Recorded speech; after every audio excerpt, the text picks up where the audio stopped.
Is welcome back to my channel Swapna বিশ্বাস। তোমরা সবাই কেমন আছো? আশা করি অনেক ভালো আছো।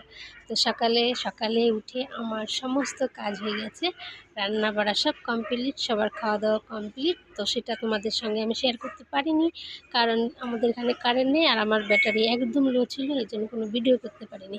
আর এখন সেই ভিডিওটা করছি।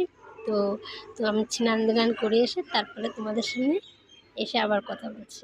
হ্যালো গাইস, আমি দুপুরে স্নান টান করে চলে এলাম তোমাদের সামনে একটু কথা বলতে।